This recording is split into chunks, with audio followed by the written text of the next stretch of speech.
What's the meaning of life?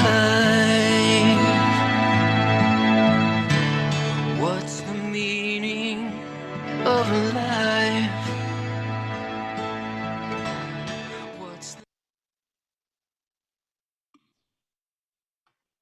Hello, everyone. Great to see you today, this morning, evening, wherever you are in the world. I'm just going to go over a few things about asking questions. Hi, Simon. Great to see some frequent flyers here. And David, I see you rocking out to the music. First thing, great to see you. First of all, it's great to see everyone who has their cameras on. If anyone doesn't, at any point in the broadcast, if you can turn on your camera, it really helps us, helps Tony to feel your questions more, and create this field that we're looking to create together today. About asking questions, you'll see a little hand symbol. Just put that up, and then someone will unmute you to ask your question. Type your question, if you don't want to ask a live question, in the chat. Make sure that's addressed to everyone. Don't send it to me personally, please. I want to see your question and read it, but most likely I won't see it if you send it to me personally in the chat, just because I'm juggling other documents and focusing on other things. Many times we don't have time to get to all the questions because there's so many amazing questions that come in. So you can always take those to the forum if you're in Cobb Revealed 1 or 2. And if you're on Facebook and YouTube, just type your question in the chat and our expert tech team will grab those as well. So we can ask those live here in the broadcast. So without further ado, our amazing teacher, Tony. Thanks, Amazing Mary. Hi, everybody. It's really, really great to see you. Up until now, if you've been if you're in Kabbalah Revealed 1 and 2, and I think most of you are, it's been a one-way kind of thing, right? You try to ask me a question, but I just go on because I'm a video. But this is an opportunity for me to really feel you, and for you to get some answers or a sensation about where all of this is coming from. Not that you don't already have some sense of it from the friends who are supporting you in the KABU environment, but let's really take advantage of this. It's very sweet to see your faces, and I'm actually very impressed when people come to study, when there's enough clarity, where the fog clears for a person and they open themselves to a very, very different way of thinking and of living, and a person who really wants to change is a very precious person. You should know you guys are very, very special. But we want you to succeed in all of this, so the dialogue is important. And if you stay with this, you'll see in other semesters that there's an ongoing dialogue, live interactive study. The reason that that Kabbalah Revealed is in the form that it's in is that it's about exposing you to targets, to concepts that really, well, first of all, they're appealing. But we want you to be able to deal with them pretty much on your own, and to let it sort of stew with you, because there's a as Bala Salam says in the introduction to the Zohar, that there is a wonderful remedy in just, though we don't understand the spiritual forms that are being presented to us, and our mind tries to grasp them, there is a remedy that occurs just by engaging with them, just by being inspired, or just by trying. It actually is a process called the attracting the light. And what the light does is it changes us, and it changes us through a correctly aimed desire. So whether we understand or we don't understand is not the issue at all, really. It's how it changes the way that we aim and use our desire. So you've been dealing with concepts, and I'm sure some of them you understand and you feel, and they're probably really inspiring you. And some you're just kind of catching from the corner of your heart, you know, in your peripheral emotional vision. And that's what this is for. Anything that has troubled you, confused you, inspired you, it doesn't really matter what it is, that you want some clarification on, ask. Now, this whole this event is dependent on what you need, because what you need is going to pull whatever the answer, and the event is dependent on what you need. But even if you can't, if you don't feel that, if you're not the type of person who asks a question, or you feel shy to do it, and I hope you won't, because we're friends here, it's still important to ask questions if you're the type that can and that likes to, because we're asking not so much for ourselves but for the benefit of other people. You'll find often that in a class or when you're watching something, that even if you couldn't pose the question yourself, suddenly somebody else does, or the answer arrives. It's because of the light, and it's all got to do with your desire and fundamentally working for everybody else who's here. So let's get started. The preference is for questions is from you guys. We're also taking questions from social media, from people who are not studying. Live questions are really tell us and your friends the most, because I can see you and hear you and feel you, and the same with your friends. Let's get started. Okay, great. Already we have a couple live questions. The first one is coming from David. Go ahead. How can we help each other?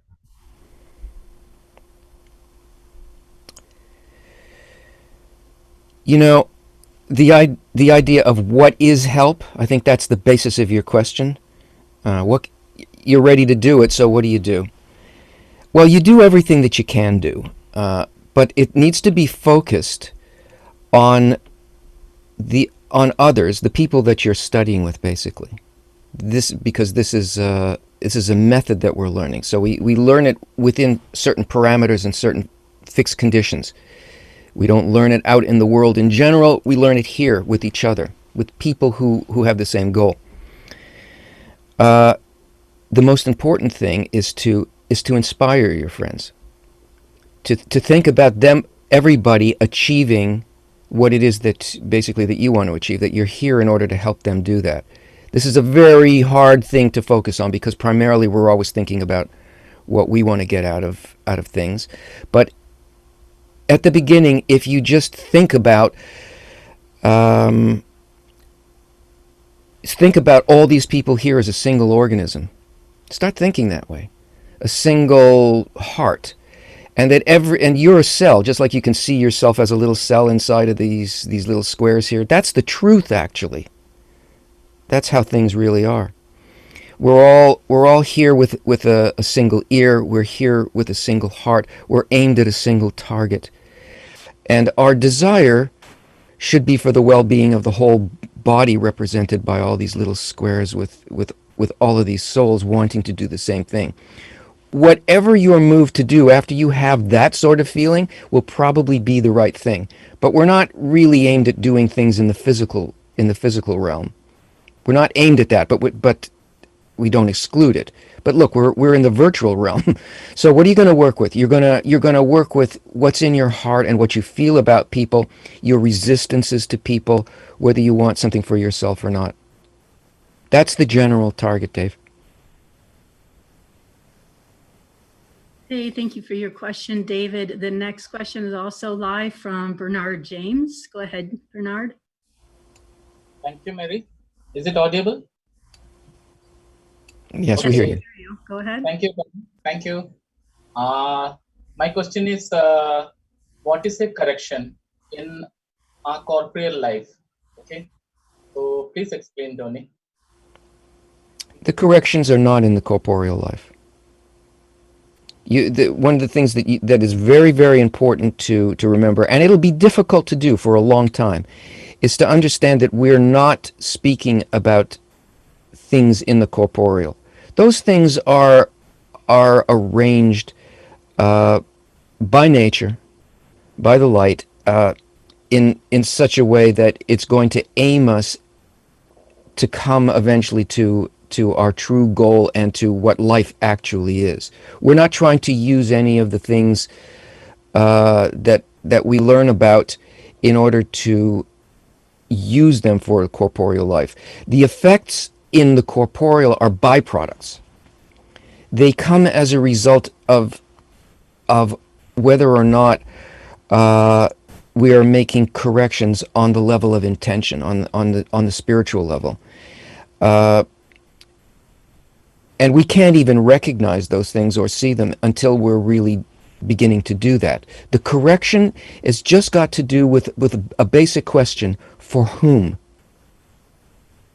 For whom am I enjoying? For whom do I want to succeed? For whom am I working? That's basically it. The correction is about whether we are living, intending, and doing whatever we do for ourselves or for the whole, for the well-being of the whole. And how much do we grasp that? How much do we want to be connected? And why do we want to be connected? That idea is on the, it's not an idea, it's actually above ideas, is on the highest level of reality.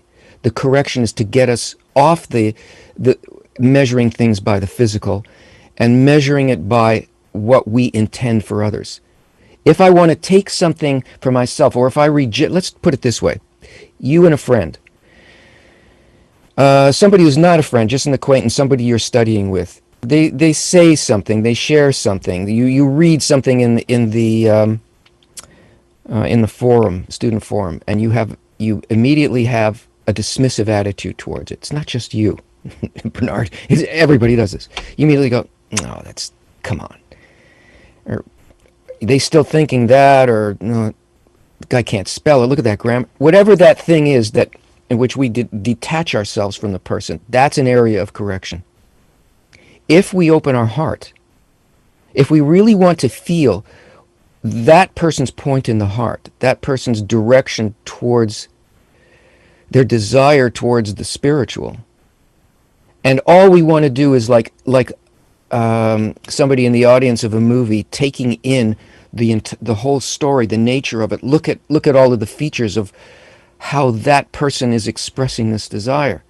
Just nullify to the beauty of that, then we make a connection. That's a correction. And the corrections have all to do with connection, because the prime objective of the creator of nature is higher and higher and more complete interconnection. So it's intentional and it's about connection. Okay, thanks, Tony. The next question comes from Samar Aziz here in Zoom. Go ahead, Samar.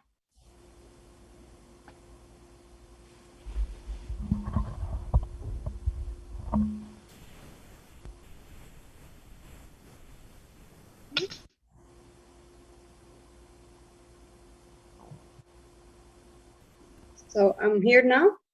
Yes, I can hear you. Come on. I have two questions. First of all, I'm really grateful for this opportunity.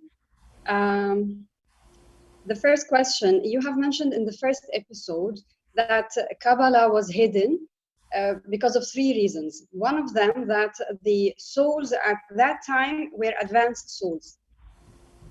And one of my colleagues had a question and got an answer. That episode, that there was an issue regarding the ego, that it wasn't well developed at that time, but now it is well developed. That's why Kabbalah is revealed. Can you clarify more how advanced souls have no egoism at that time, and where have they gone? Yani, they reappear again now, so Kabbalah is revealed now, or what? I didn't get this point. Well, first of all, let's take time and space out of the equation just for a second, if you can. Those souls, as we think of as back then, that's us. And the development of the creature, or the human aspect of the creature that we call the developing soul, grows in what we call generations, a generation. But it's not that it's all a bunch of millions of separate people, but it's about a particular quality that has to evolve. So in order for us to completely take in all of the light that the Creator wanted to give us in the initial creation, in the thought of creation, we have to have a desire that is consciously equal to all that the light wants to give us. So in the past, so to speak, where at an earlier stage of our development, we didn't have this raw will to receive in the scope that it needed to be. There were only a few highly developed apparent people, enough to keep the desire of the Creator alive and continuing. It was like a small light. So the students that were accepted in the past, the small number of students, were those who already had enough of a will to receive, enough density and rawness of egoism to understand, take in, and want to take in all of the light, but not into their ego, but only for the sake of receiving, in order to fulfill the thought of creation, the will of the Creator, that is, to nullify to the Creator's desire. But now, that's generally throughout all of humanity, the whole human level, the whole developing soul has that raw egoism, the need to understand and transform and become just like the light, to accept all the light for the Creator. And that's why we're at the crisis point that we're at right now, generally across the entire globe. The entire species is at a place like that, is at a place where there's an absolute gap. We don't even know how to live anymore, because we are about to accept all of that light as a complete generation, as the entire soul of Adam. It's only now that we face these things because of the quality of pure egoism that is about to transform into the form that was intended at the beginning of creation. Is that any clearer to you? The same soul in the beginning, right? Yes. So does that mean Kabbalah admits the concept of reincarnation? Yes, of course. Okay. Yes. Yes, because there's not... we see reincarnation all the time on the inner level. All evolution, the emotional evolution that we go through, the spiritual steps that we go through, are actually steps of reincarnation, even while we're alive. It's when we can no longer live in a certain desire, we fall, we feel bad, we feel disconnected, we have a crisis of faith or whatever, and then there's a completely new stage, and we're not the same person at all. And a developed Kabbalist will go through, in a couple of minutes, we'll go through 100 of these kinds of reincarnations. The external reincarnation, the sort of physical one that has to do where it just stays completely on the level of the ego, that happens because we haven't reached the spiritual and intentional level. Once we do that, we don't need the physical reincarnation, because it isn't even real. It's only there as a kind of a placeholder, so that we can feel and understand that we are evolving and developing and renewed. But this is actually an internal process that we project outward, that we call reincarnation. But that is the process of nature. Evolution is reincarnation.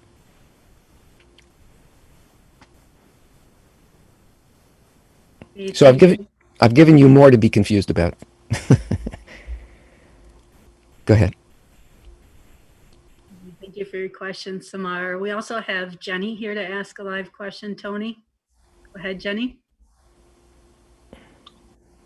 Okay, my question, I just found out how to type it, but my question is, can you talk, Tony, a little bit about the average day of a Kabbalist? I understand the meditating over the different parts of the day. I understand from my Jewish perspective, just the pursuit of doing mitzvot and keeping that part. And I know that's not necessarily Kabbalist, that's more my Jewish background. And then just treating your neighbor how you want to be treated. But can you talk a little bit more about an average day? Thank you. I'm trying to think of how to respond to this. It depends on the level of commitment of the Kabbalist.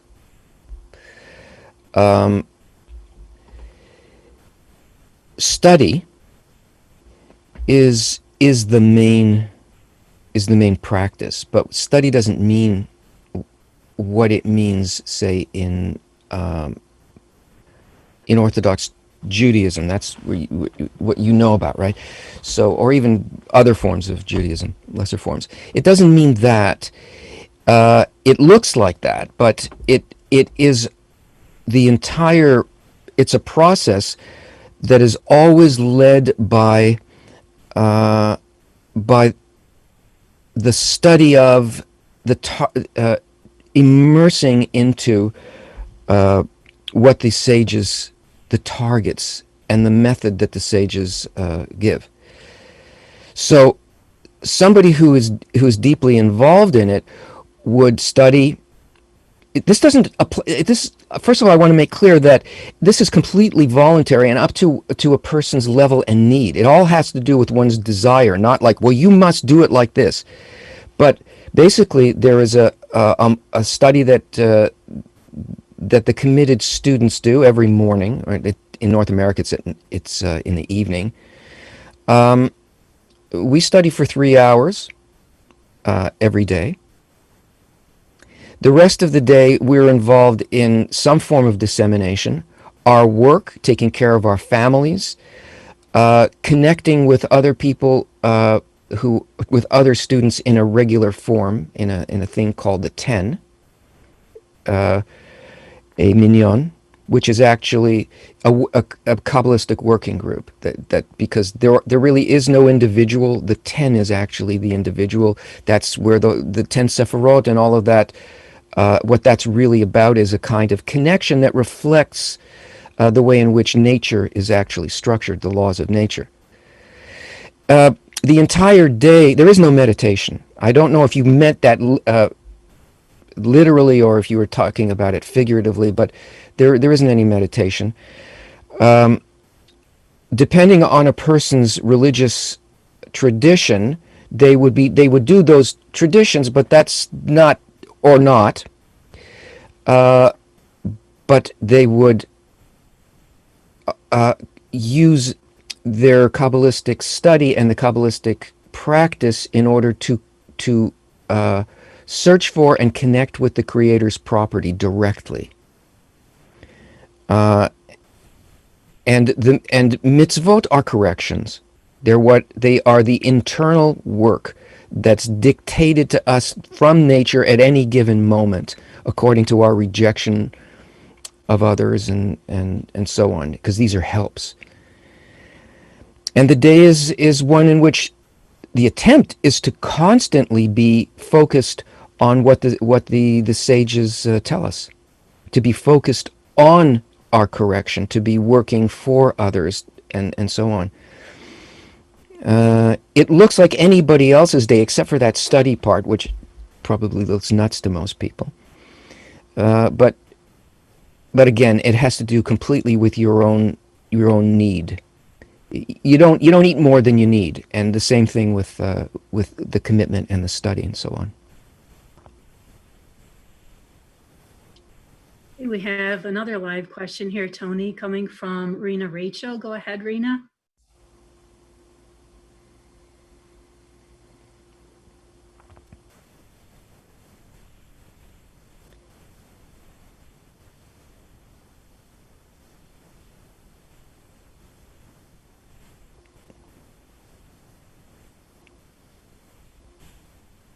Is your mic working, Rena? No, I don't think it is. Are you muted?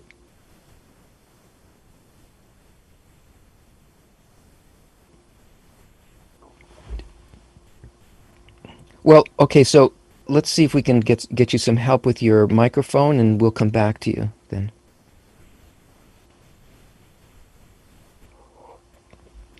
Okay, let's go to the next question. This one comes from a YouTube viewer, Alan Kabas.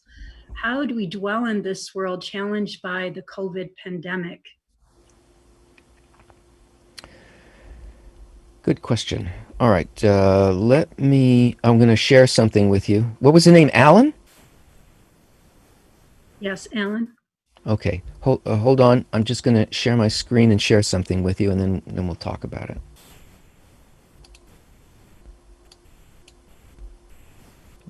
One sec.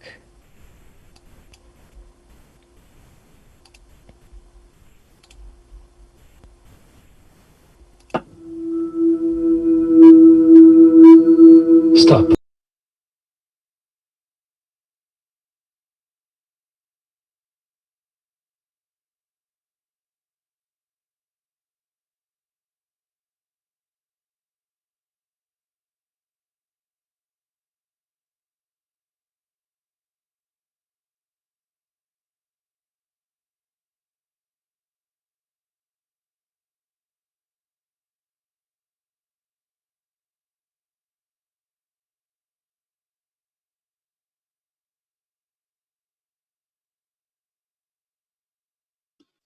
Tony, I'm not sure if you were starting a clip, but there isn't a clip playing.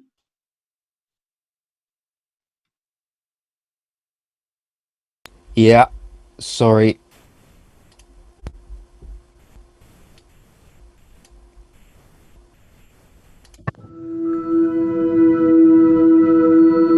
Stop.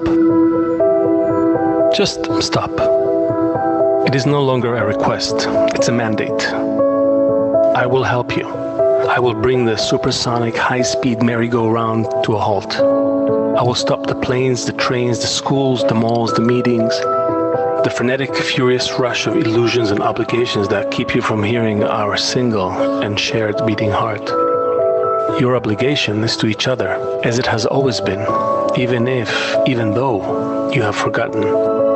I will interrupt this broadcast, the endless cacophonous broadcast of divisions and distractions, of greed and exploitation, of yesterday's news, to bring you this long breaking news.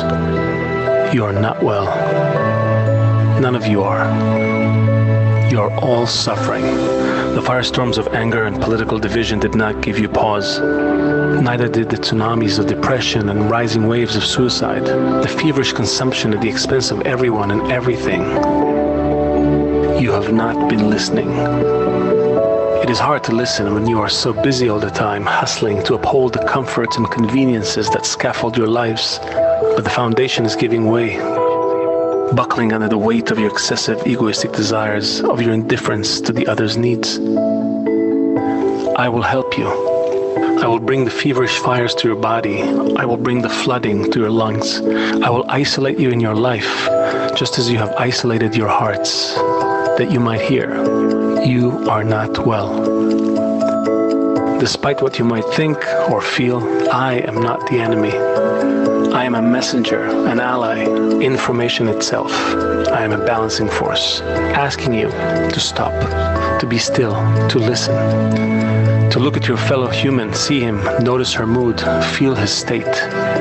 How much do you need those around you to be happy and healthy, so that you may also be healthy? How does their health contribute to the health of the tree, who contributes to the health of the sky, who contributes to the health of the river, so that you may also be healthy? Many are afraid now, but you're all afraid together. This is a start. Change is afoot. I am not the crisis, but the knocking of an opportunity. Stop. Listen to it. The day you start relating to everybody else as if your life depended on them, even without the threat of infection, is the day I will disappear. I will help you, if you listen.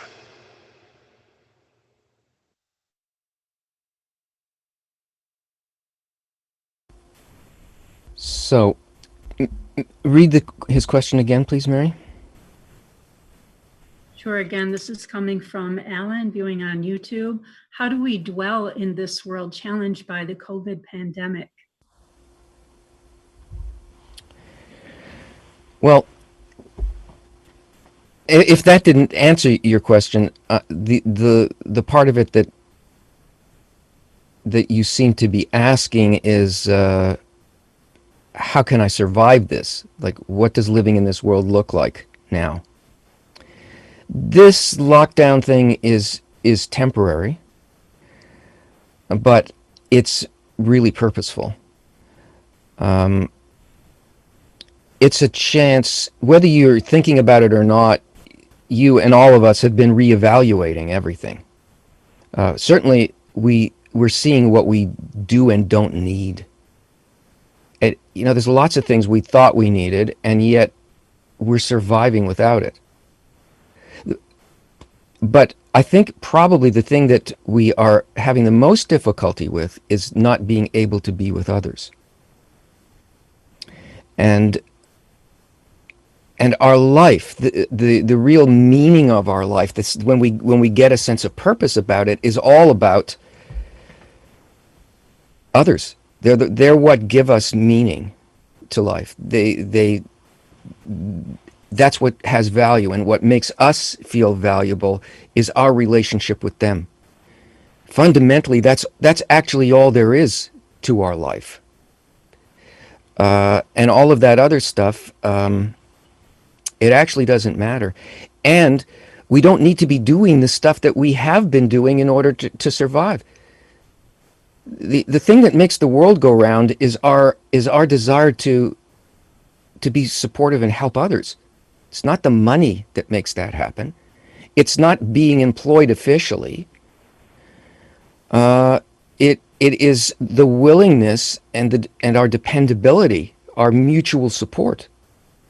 That is really what's functioning there. We think we go out to work because we're getting paid, but we're fooling ourselves. We go out to work because there are necessities for everybody, and we're serving everybody. And in the end of all that, we also get what we need. That's the real shape. That is the law of nature. But we didn't see it and can't see it without this kind of nature taking us and saying, look over here. This is the actual form. It's not some kind of mysticism, and it's not some kind of political ideology. That's how I work, says nature. That's how everything that you see, all of the animals and the plants, they're all species. They work as a single entity. Not only that, every layer of it and every species completely works with the other in order to support it, and senses where the other is, and comes in and rebalances. If there's a deficit or a poison, it comes in and fixes it from every level, including from the genome of the viruses and bacteria that have always shaped life. That's what's happening now. It's that overall heart of nature coming in and rebalancing something and waking us up, so that we see it and we feel it, and we can, over time, there's further development, we will be able to work like nature. And that's what Kabbalah is about. It teaches us what the law of nature is. what its goal is, and how we can actually accomplish that and work above our individual nature to work just like the law of nature.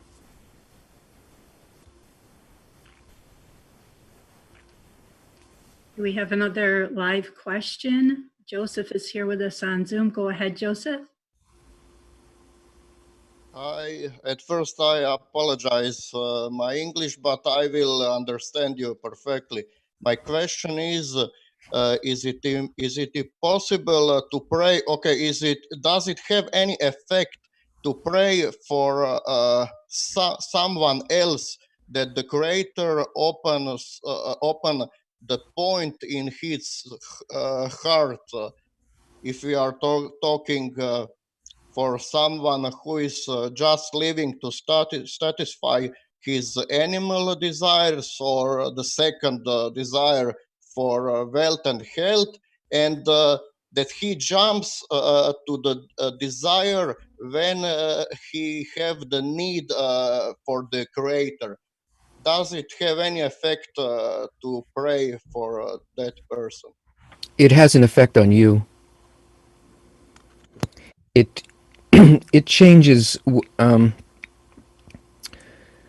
what you think is great and important. So it's changing your heart. We can't fix other people. Prayer is good. It depends on why we're doing that. If we want to sort of control their situation and think it would be better if they agreed with us and so on, and there's always an aspect of that, especially when you find something great that's changed your life. The concern for somebody and the desire for them to reach, to feel this and to change, that's a good thing. But it's better to focus on the friends that you study with, and you will see as you go on that becomes a very practical thing. The best thing we can do for others generally is prayer, and prayer in the direction that you're talking about. But don't expect to see direct results from that kind of thing, because another aspect of nature is that nature, the Creator does not think, is he doing good to his creatures? Is he really thinking about them? The concern to see the result for us is an egoistic concern. So one, prayer for others is good.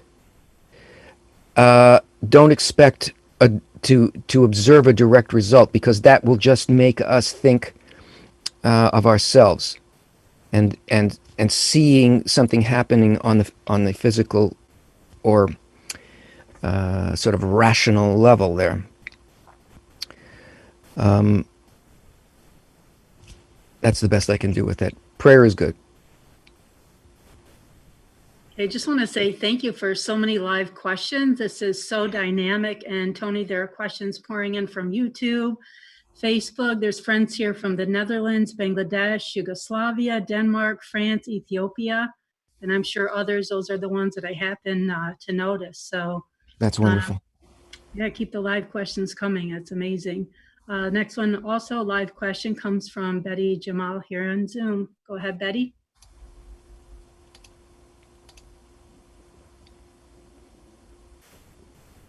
Can you hear me? Yes.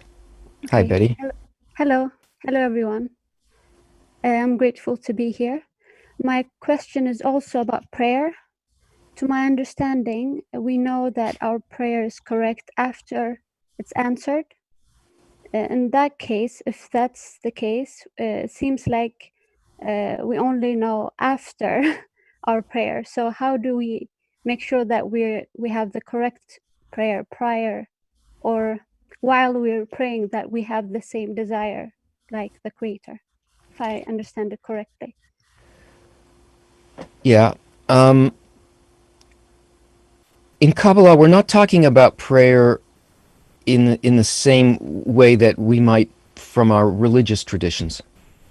We're not speaking about, oh God, give me this so that it's that comes later when we're really capable of prayer. But prayer is to want what the Creator wants to give. That is the only prayer that's ever answered, because there is no will that exists in reality other than the desire of the Creator. That is the only thing, active force in reality. And we don't change the Creator's attitude or desire by our request. We just change our openness to the Creator's desire and direction. It's like a parent who's already bought a gift for your birthday, has it behind your back, and you. The question is, do you want what your father is going to give you? Because that's the only thing that's behind his back. Meaning that our whole direction, prayer really tells us about the direction of our correction, and that is to want what the Creator wants, to feel the same thing, to do with ourselves what He would have done with us, even if we feel lost or confused or so on. This is the gift that the Creator is giving to us, so that we begin to want what's behind His back. We begin to, He gives us things so that we will pray, and pray for the ability to accept His light, the light, behind the law of nature. Prayer is an emotional response to your relationship with the Creator that is usually hidden from you until that point. We're struck with a need. And as a result of the need, like we can't just make up this stuff. Oh, now I would like to be able to do this or feel this. No, it comes in a direct engagement with the things that reject us and that we reject or worry about, or that's called a fall, right? We sometimes we're lifted up and we're inspired and we see things and we sort of grasp them deeply, and then other times it's like, no, I hate this and I don't, and that person in particular, and this is all just a bunch of bull. I don't feel a thing. Good, because now soon the heart turns and says, I don't want to live like this. I want to live like the opposite of this. That's a prayer. And that one's always answered. Okay, Tony, let's go to YouTube. We have a question coming from Maja KT. If one of us corrects a certain desire, that desire will be corrected within all of us. So is there no need to correct the world, but only desires within ourselves, and the rest will be taken care of? Yes, we can't correct the world because it doesn't exist. The world is just a projection of the nature of the intention behind our desires, not our desires. We don't work with desires in Kabbalah, and we don't correct them. It doesn't matter what the desire is.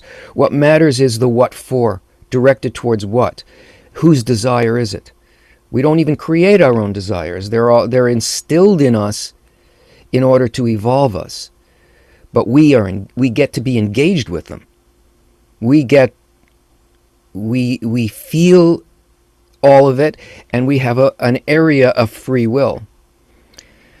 And it's about that area of free will, which is why am I receiving this, and for whom? And what would I like the outcome to be for the whole? That creates the world that we see. The nature of our intention projects the world that we see. And our experience of the world, when you're in a good mood, it's a beautiful world. You fall in love, oh my God, it's a beautiful place. What changed? Did the world change? No. But there's something, but the light has entered us, and we see the harmony. We experience it, and best of all, we eventually are part of it. We extend that to everything. So yeah, it's next question. Hey, next question is another live question here, coming from Bob Colleen. You're up, Bob. Thanks, Mary. David, the first thing that really struck me with Kabbalah was 3 words: faith above reason. Now, I'm assuming that means my reason, my understanding, or my opinion, or the opinions of people that I allow to speak into my life. Now, this is beyond anything I've learned before, and I would really like you to elaborate on it if you would. It is the most elusive part of the process, and it is the essence of it. Eventually, a Kabbalist learns to live not just with inspiration or doubt, but with a third line, a middle line, which is neither of those two, but is above those two. It's something that you are going to need to accumulate experience about in order to really grasp it. But I'll try to explain it in a simple way. A person, first of all, it's your own reason. It's the way in which we perceive things. Do we say that something is so because our mind can conceive of it, can explain it, can understand it, according to our past experience? Does it fit in? Can we logically construct the possibility of this, that, or the other thing? The Creator's quality does not exist inside of human reason. It exists. It's opposite to human reason, because human reason is based on survival and self-satisfaction. That's okay. It's like we're a cog, and that's the way that the cog is constructed. But what appears to be a world in conflict is actually an orchestra playing from a single score. Things that seem to be bad to us in our life or empty are actually intended to point us to an opposite quality. That opposite quality is invisible to the mind, but is accessible to the heart if the heart understands, first of all, that there is none else besides the Creator's will, it wants to know that. What just happened there? You still see me? Oh yeah, okay.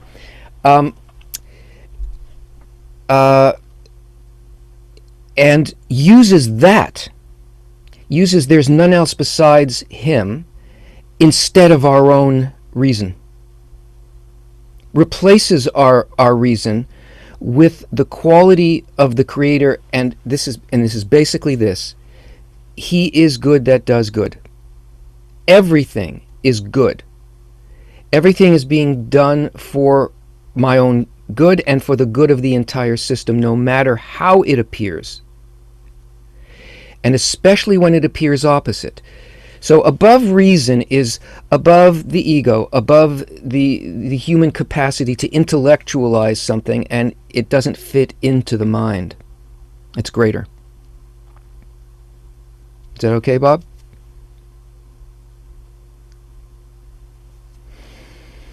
Okay, next question. Again, live question coming from Tove. Go ahead, Tove.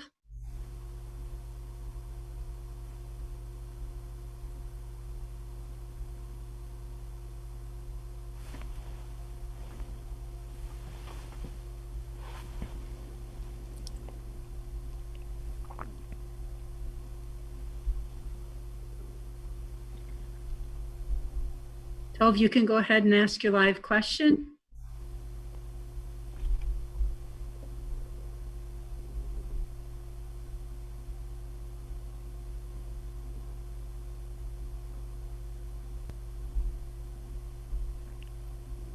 Okay, so someone will help Tove and we'll go to the next one. Okay, yep, sure. Next, we're going on to Pedro Cesar, also live question here in Zoom. That's great. So many live questions. Hello, can you hear me? Yes. All right. First of all, I want to say that I have taken this course in Spanish because I'm Mexican.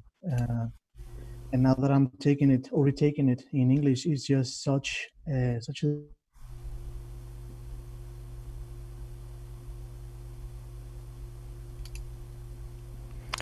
We've lost your audio. the daily lesson with the Raf, and it's lovely to see you also there as a part of the Canadian side. And I didn't know you were Canadian, so it's great. Now coming on to my question regarding this week, if I understand well, the free will is something that the Creator has given me as a result of the hidden of himself, right? So that means that by him hiding himself from me, then I can perceive or believe that I can actually carry out my own actions by my own will. And I understand that because my ego, is getting hurt. Like, so then actually I'm not the owner of any of my actions. But that's also a relief because then I let myself being driven by the Creator, and that's lovely. Thereby, my question is, so in the day-to-day, now that I know that I'm not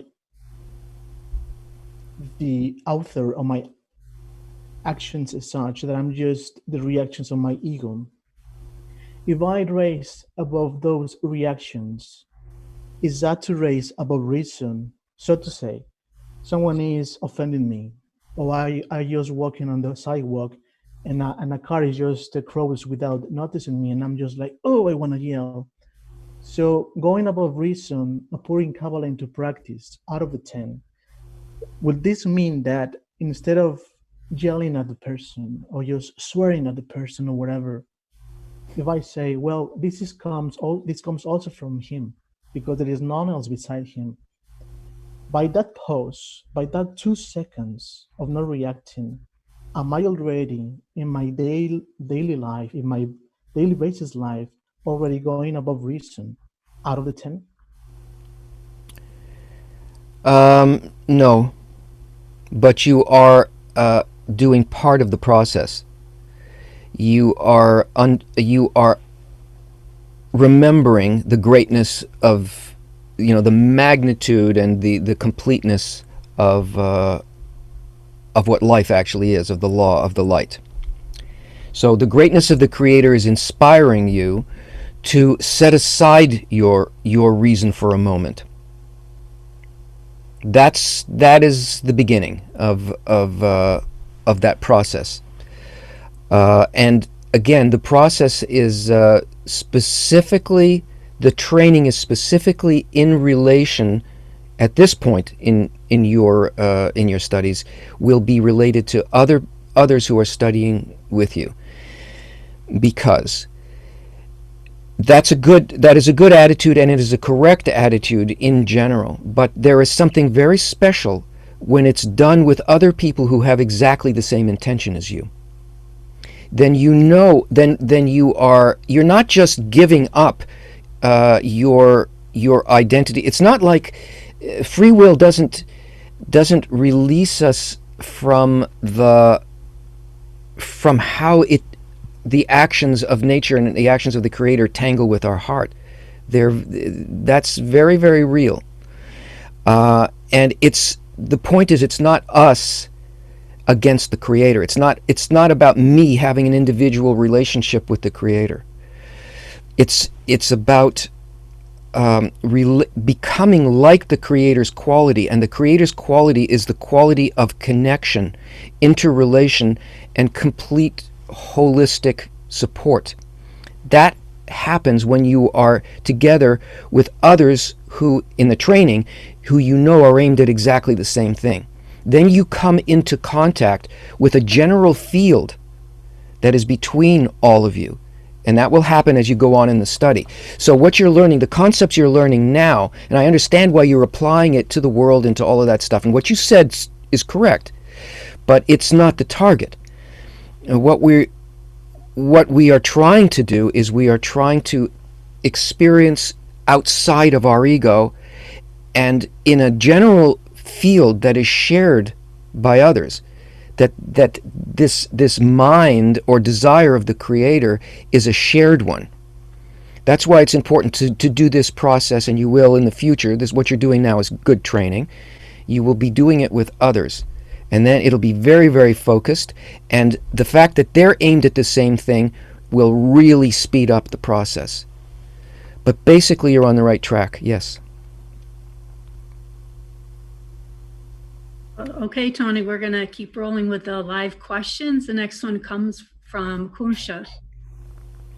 Go ahead, please.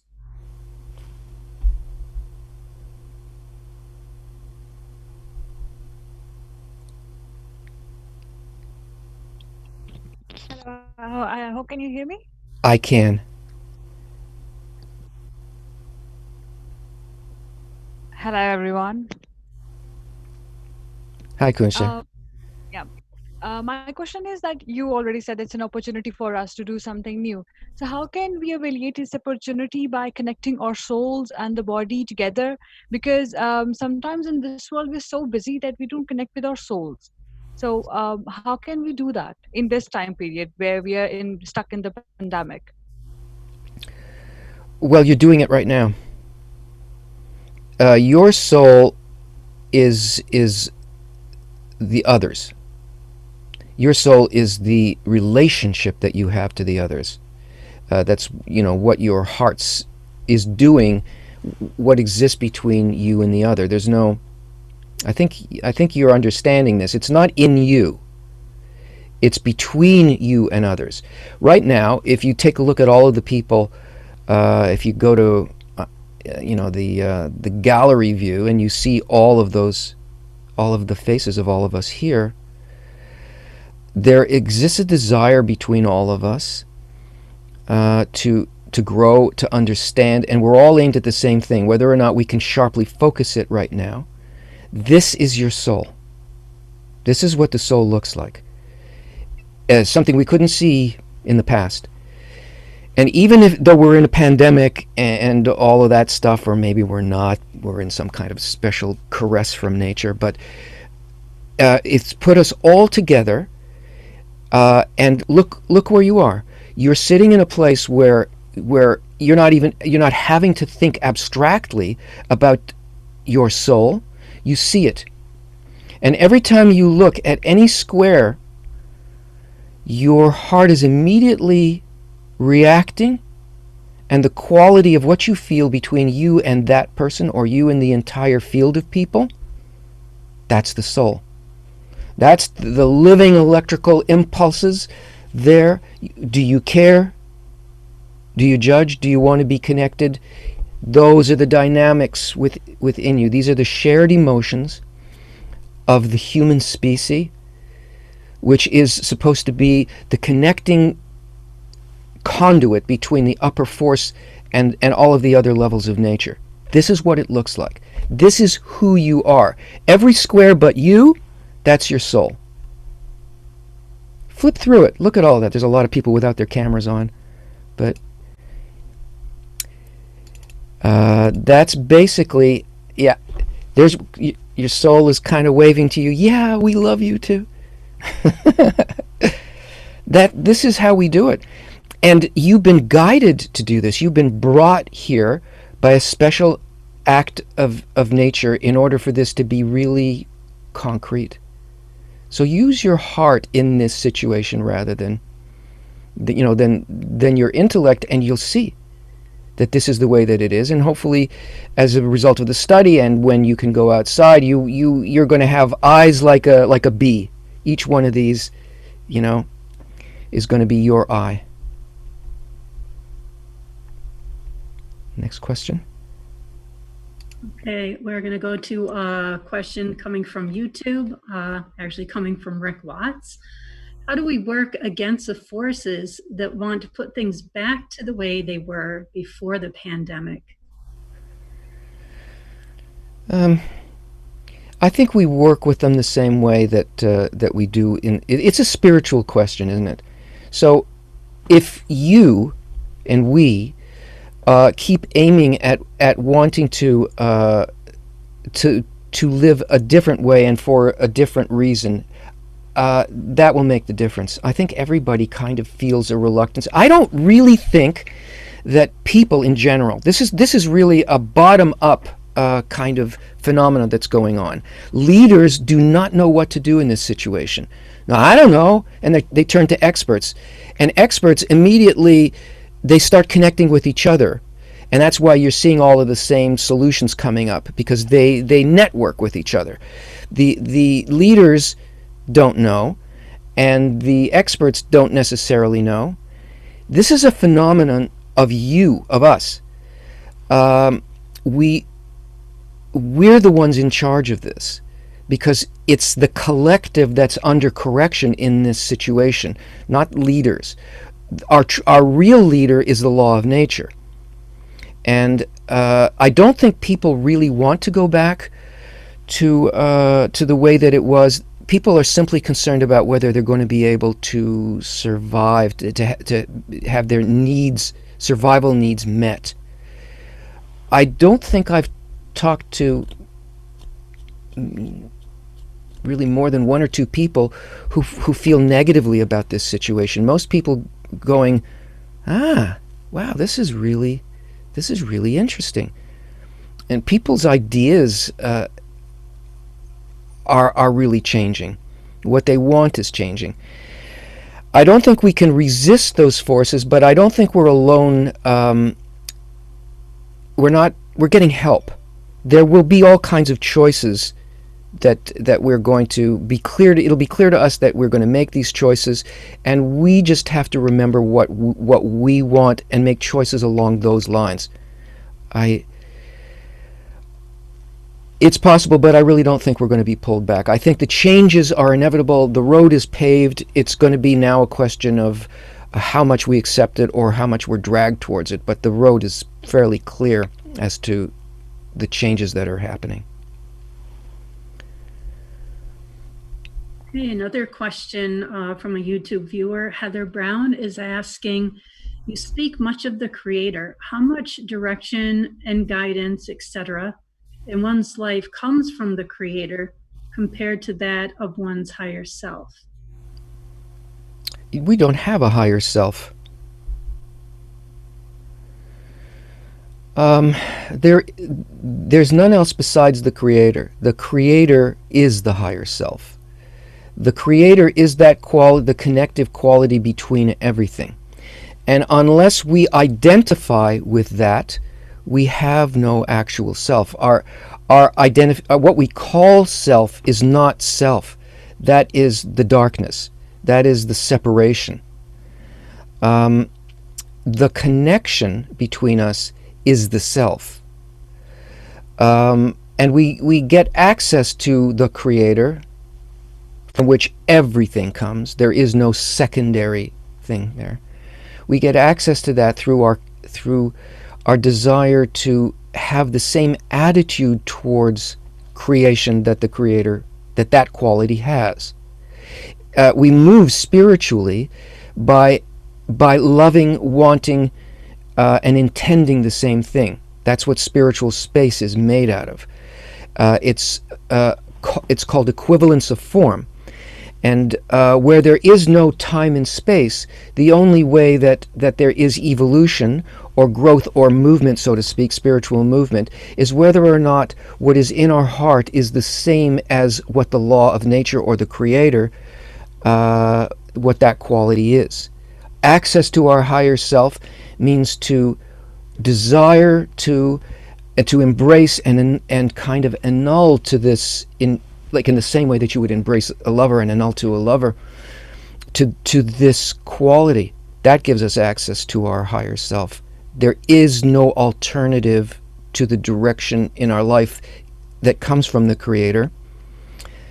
And every single thing that occurs is an action of the Creator. Hey, Green Earth from YouTube has a beautiful question. How can people truly progress to the will to bestow? Even love or peace is fake love and fake peace. How do we break this barrier? Ask it again, please. And who's asking it? Sure. This is coming from Green Earth, viewing on YouTube. YouTube. Okay. Again. How can people truly progress to the will to bestow? Even love or peace is fake love and fake peace. How do we break this barrier? Well, first of all, we're not going to break the barrier on our own. We're going to break it through study and engagement on exactly that issue, and basically it's by game. It's by play. It's by using the falsehood and by pretending in a very fixed simulator mode under guidance and instruction, and we eventually come to, you learn everything that we learn by games, by playing. Our imaginative process is actually a building and creative process as far as we're concerned. When we're engaged with I wish I was a hero with a sword who takes on a dragon, and as a child you would play at that, and coursing through your experience would be all of the strength, all of the bravery, all of the fierceness, all of the help, and all of that. In other words, we by habit, by playing at being this and trying constantly to act that way, no matter what, then we start to reveal what's actually stopping us, and it stops being false. If we just do it occasionally, or think somehow we're going to determine through some kind of laws or ideology that we're going to do this, it won't happen. We have to be working towards it and feel all of the things within us that push against it, and then we need to know the methodology of Kabbalah in order to learn how to sort of rise above that. That's how it happens. Okay, we're going back to live questions. The next one's coming from Philippa Wood. Go ahead, Philippa.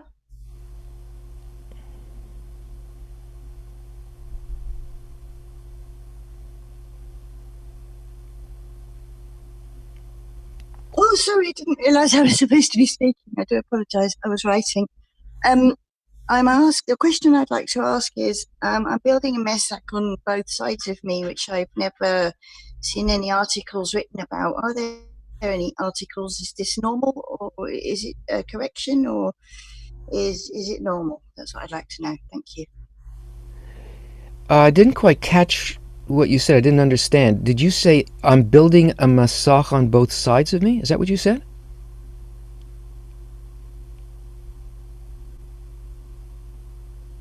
Yes, it is. I'm sorry, but I don't know what that means. Masach has a very specific meaning and definition. Yes, I know. That's why I'm asking. It is the right question. So can you sort of pose it in a different way? What does it mean to have a masach on both sides of you?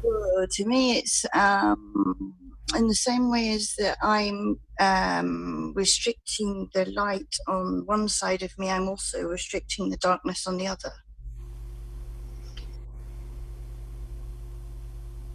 No. And first of all, you're not ready to work with a screen. You're in the preparatory stages even before the practical aspects, the practical application of Kabbalah. What you're dealing with here is is something conceptual and something from your past experience that you are applying trying to apply to the new terminology.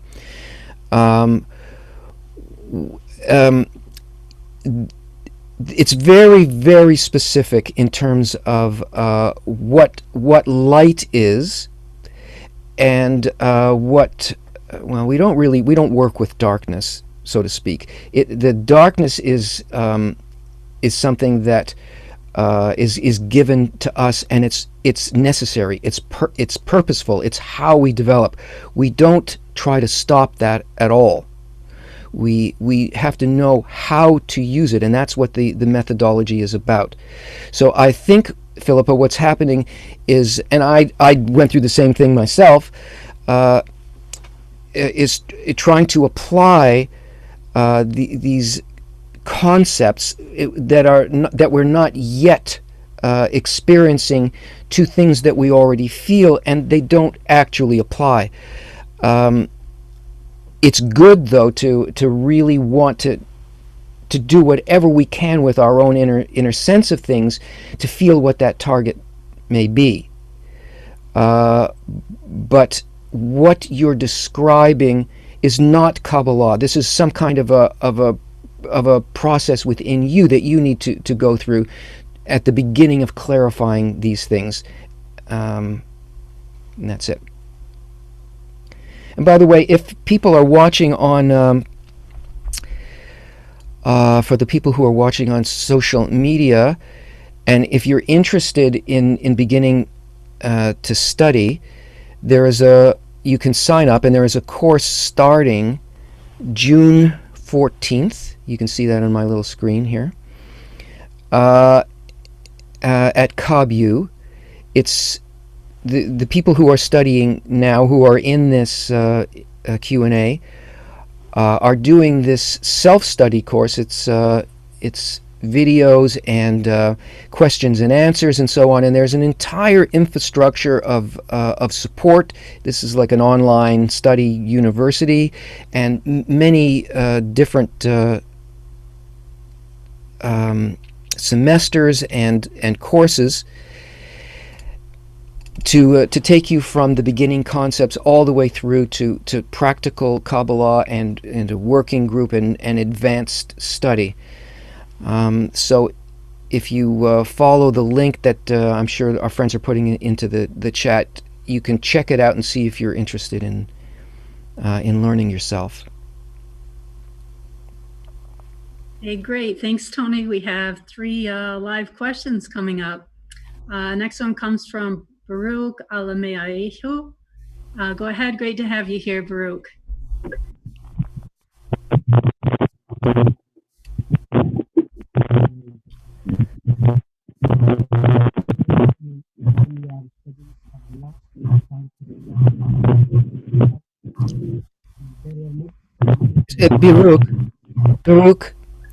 Baruch, there's something wrong with your microphone. It's extremely distorted, and I can't understand anything that you're saying. Yeah, good. Let's see if that makes a difference. Can you hear me now? Very good. Can you hear me now? Yes, I can. Okay. My question is that when we study Kabbalah, we realize that there are messages from Kabbalah we see in movies, in some places also in music. And is that right to relate things with that, things which we see around us with the message from Kabbalah? Thank you. Sure. Well, of course, first of all, of course, these things are going to be reflected, because all that Kabbalah is giving us access to a connection with the law of nature and how the law of nature is reflected everywhere. And what you see in the world is a reflection of your own inner state. So of course you're going to see and hear and understand things through the clarity of Kabbalah. Kabbalah helps a person understand what they're seeing. So and why things happen the way they do, and the processes that go on, and why people act the way they do. And it gives one of the first things that happens is that this tremendous clarity on things that seem to be random before suddenly seem very ordered, and they seem beautiful because of that order. And of course you're going to see those things. You're going to hear it in music. Why? Because who writes the songs, who makes the movies? The Creator. Through people and so on, but that's what it is, and we're naturally going to see it. At first we're very entertained by it. Then he says, okay, you had enough entertainment, get to work. This is your job.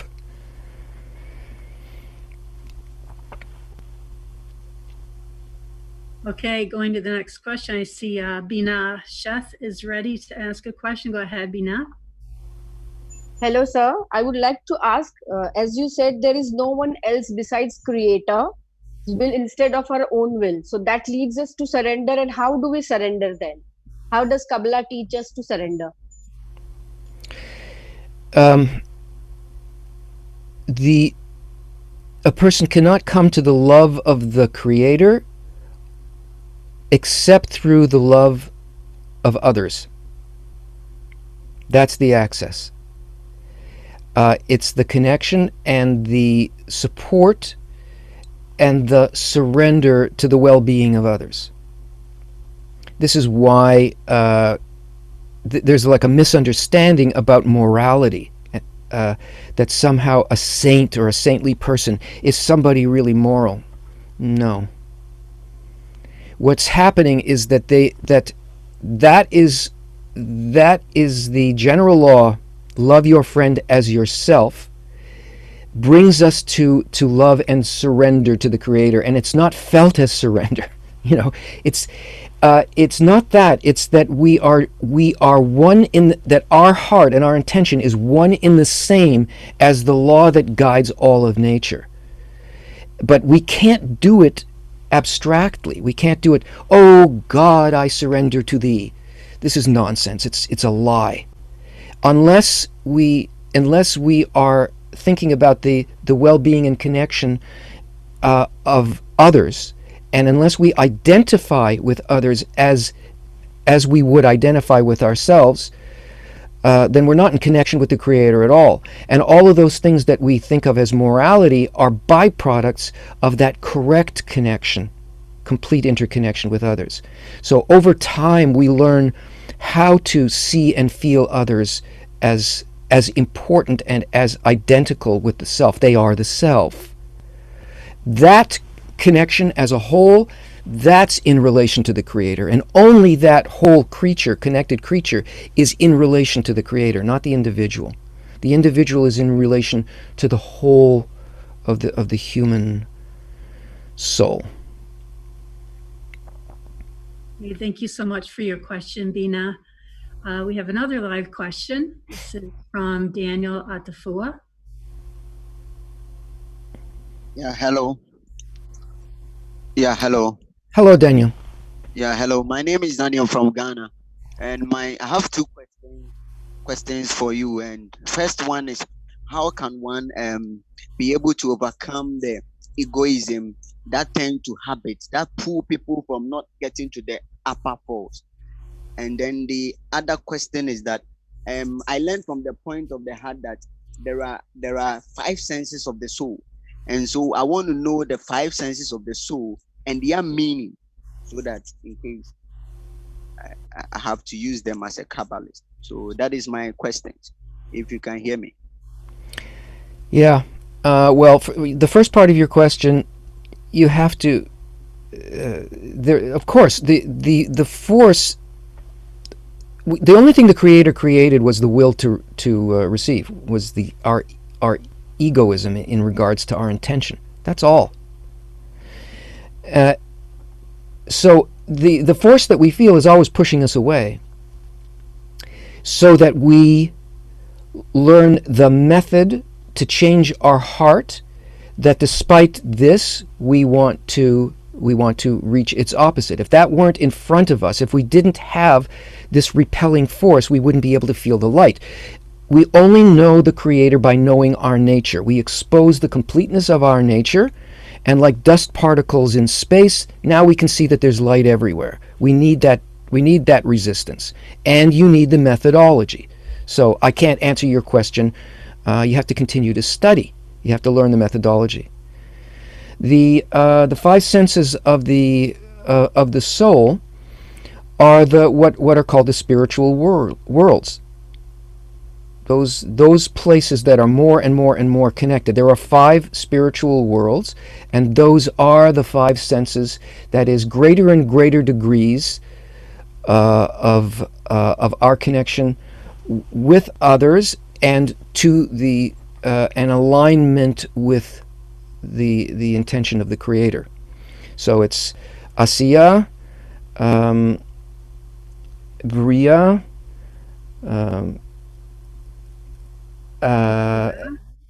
what? Yitzira. Yeah, Yetzira, the world of emanation, and Adam Kadmon. And so those are basically, those are the 5 soul senses. They're the spiritual senses. Does that mean anything? I said the names. What does it mean? You have to know, learn in the work what even 1 degree of spirituality is, and then you can see, you can imagine how much greater the world of Adam would be.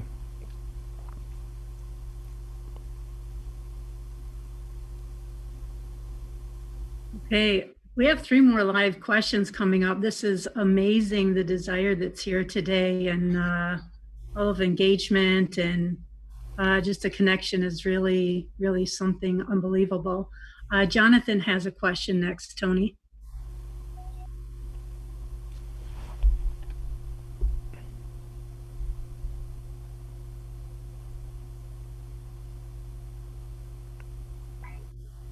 Hello, hello. Hi, Can you Joe. hear? Yes, I can. Okay, hi. From Kenya. You see, Kabbalah is more of nature, the law of nature, as I'm meant to understand. And I just want to ask one question, because the other day, as I was walking on the road, I saw somebody without arms, without legs, was just crawling on the way and begging for arms. So I felt so bad, and that scene came back to my mind now as I was watching, and I really want to know, is nature really fair to us? Because I wonder what, or is it that the guy I saw, did he commit any offense to be in that state or something? You know, I really want to get clarity on this because sometimes, I don't know, I feel nature is not really treating some people good, and if you can help me with that. Thank you.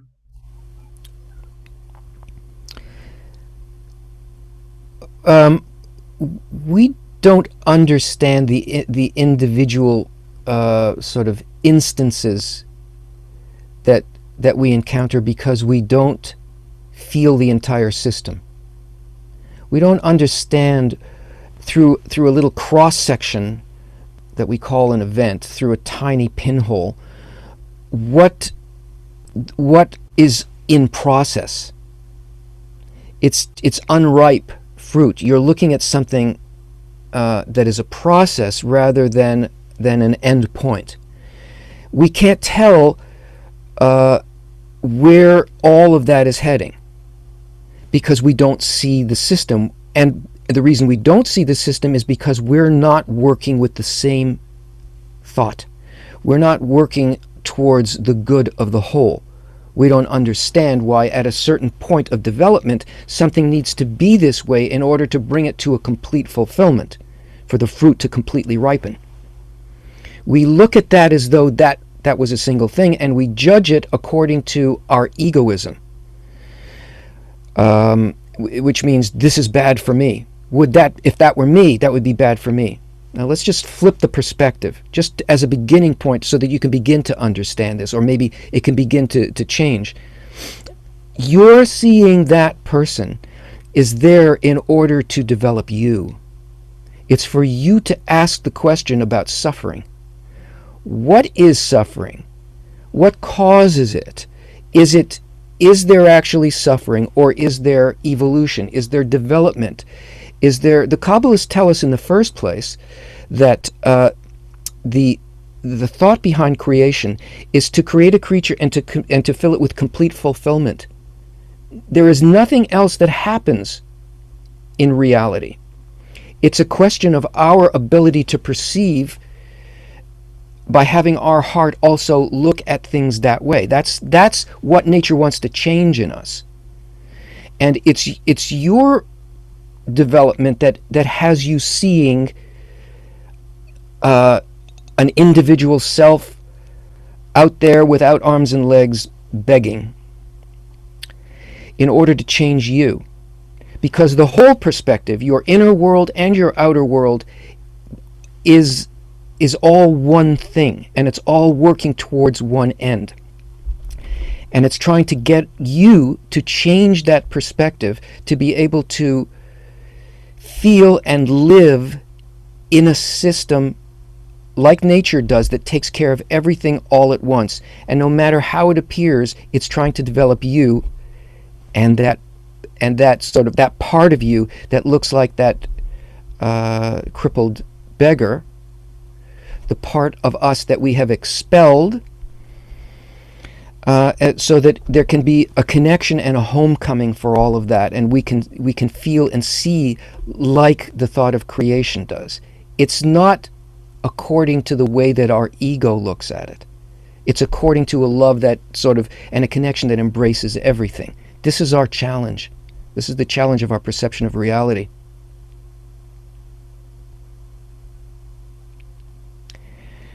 Okay, next question is from Dan Rav here in Zoom. Great to see you, Dan. Go ahead.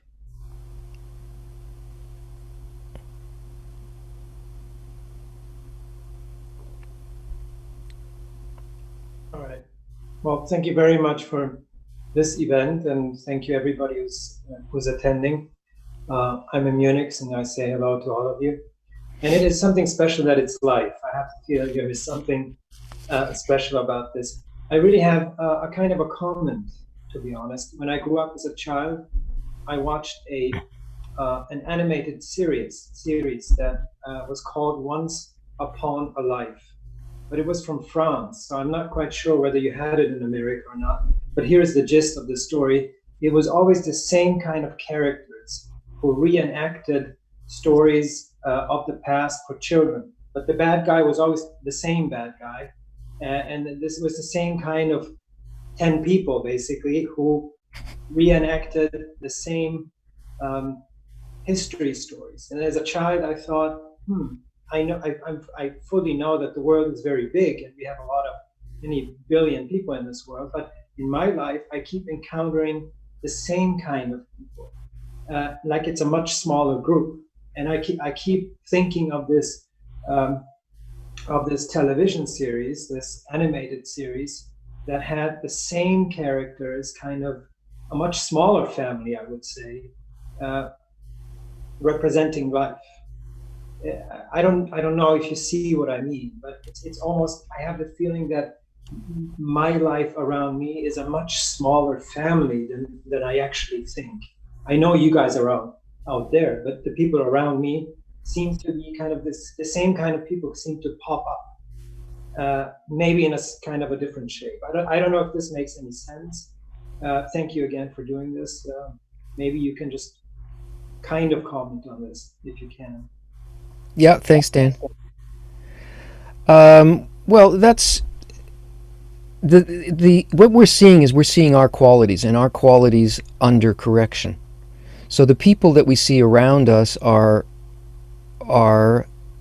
those qualities. Now, as you get into the practical work, as I said, there's a thing called the 10, and it's actually 9 other people in you, and everything that exists in creation is really created in 10s. Like the tree of life is made, it has 10 spheres on it, and that really represents the general areas of relationship that is a fractal, like a formula through which everything, through how we perceive everything. They actually represent organs of perception in a way, and that's in relation to other people. And what we say is that you can see and feel and touch and basically everything through through the 10, through that relationship. So what we are trying to do in this work is to see beyond the complexity through the fractalization of things and bring it down into a single quality. And that single quality is the quality of relationships. It's possible in working, we're trying to bring down the numbers. Rather than multiplying, we are sort of unifying, which is kind of, what do you call that?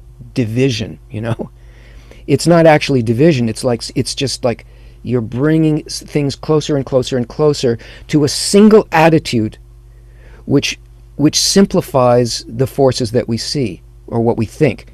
Like we say, they used to worship idols, multiple idols, and they saw nature as as these different forces. No, there's a single force.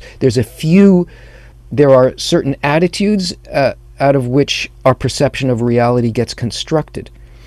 And that that animated series is like, that's true. That's a quality of how things are constructed and how we grow and learn and how we learn to unify.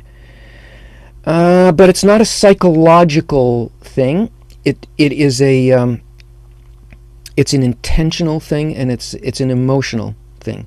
So yeah, it's a nice question because it's an artistic way of looking at a law. It's something that says, look, nature is really, really beautiful. Even the corrective process is really beautiful. So thanks for that question. I think maybe we'll do one more question and then we'll wrap up. Okay, great. We have one more live question. Jessica Dubois. Go ahead, Jessica.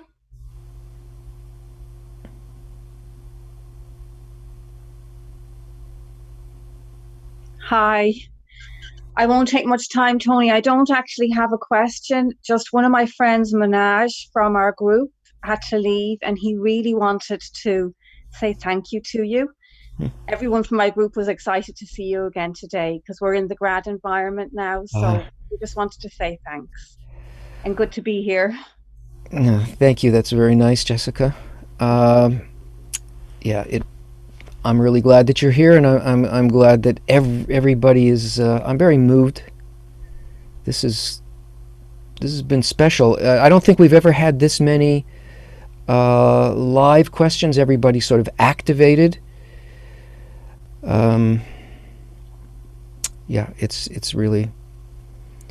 It's really beautiful.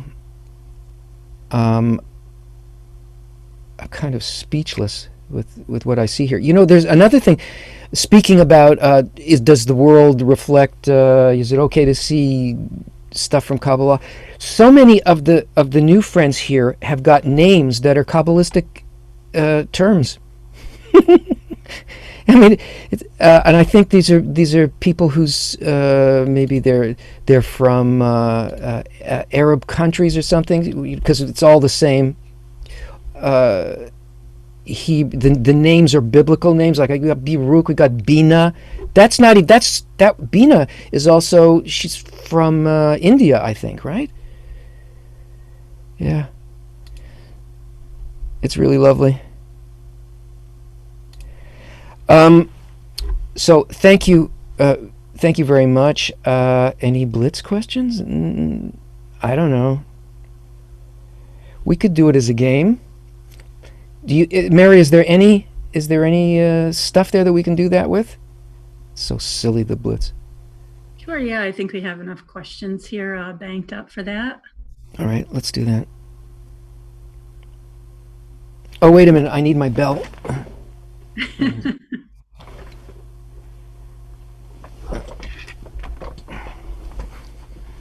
Oh, there it is. Okay, let me know when you're ready. Okay, and I needed my stopwatch.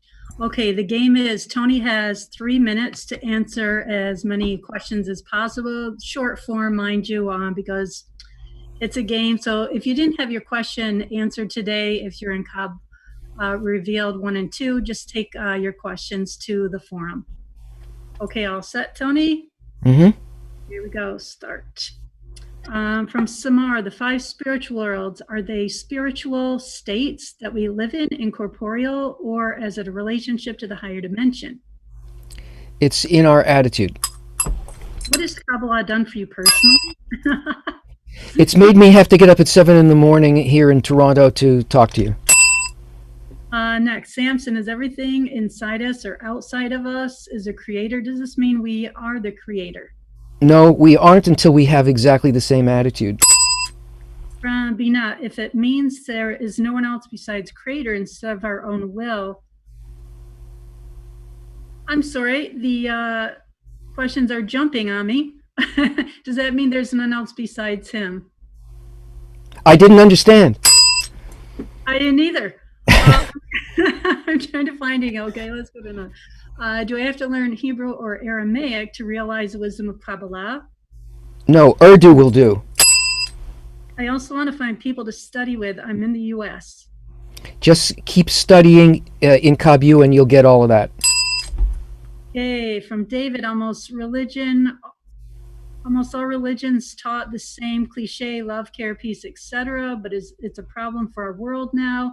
Is that the religion that's become Samoka for all concepts?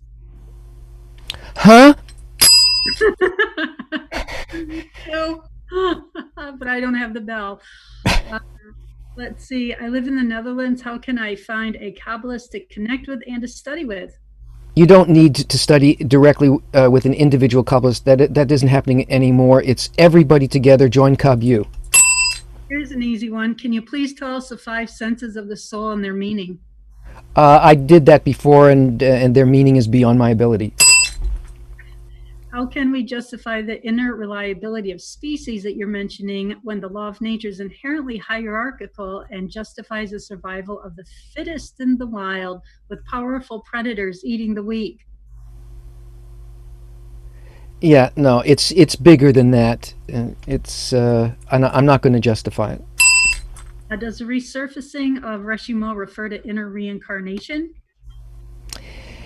Yes.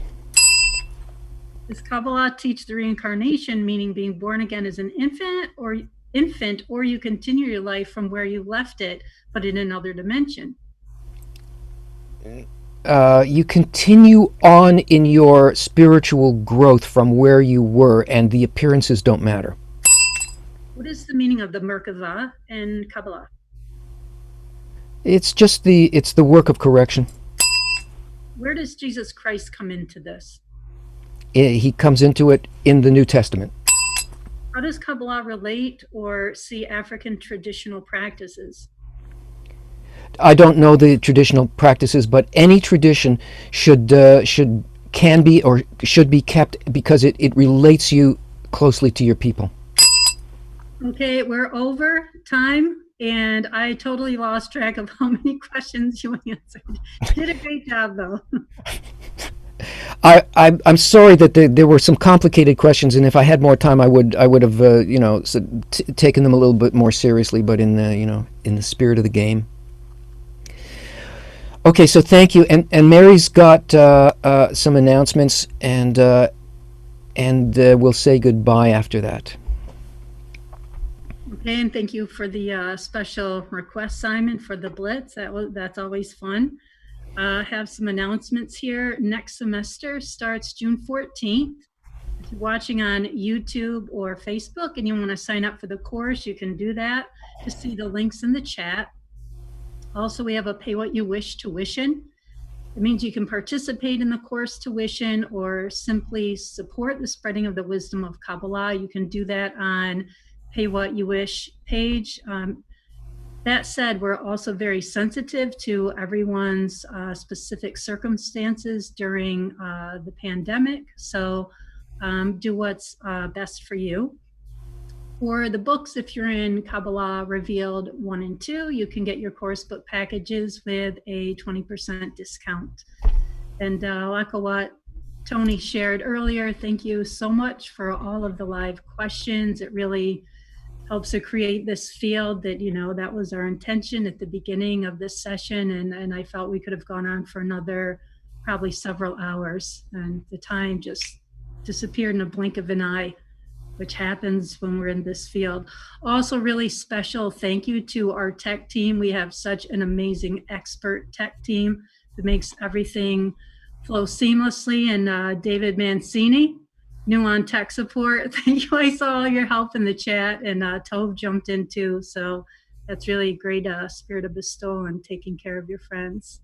Thank you again for being here. I want to add one thing. We have a new program called Kabbalah Explained. It's live and it's on social media on Sundays, every Sunday from 8 to 9. So and that's with Gilad Shir, and it's really great. So you're invited to watch that as well. So thank you very much, and hope to see you again. Thanks, friends.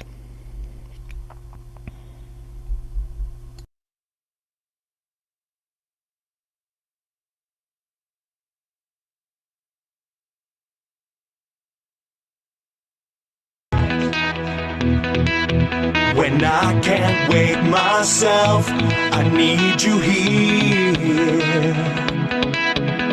I'm calling for your help. I keep on searching for light. My heart feels frozen in this broken piece of life. Won't you please, please, please, please help me? Let's do it together. No one is ever on their own. We'll break these walls between us. Let's fill the emptiness, and we'll never be alone.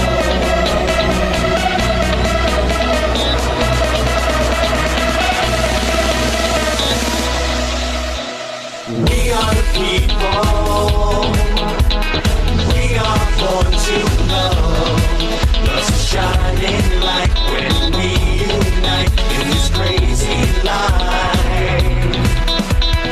We are the people. We are born to love.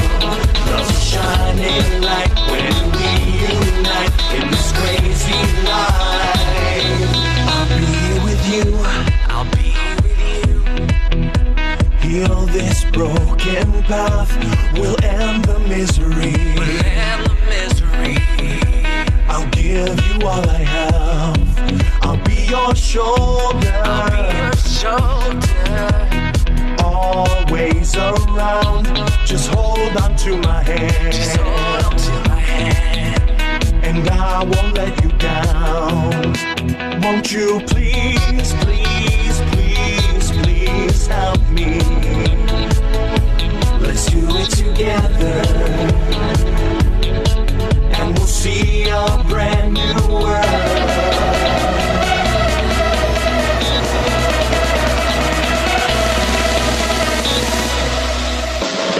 We are the people. We are born to love.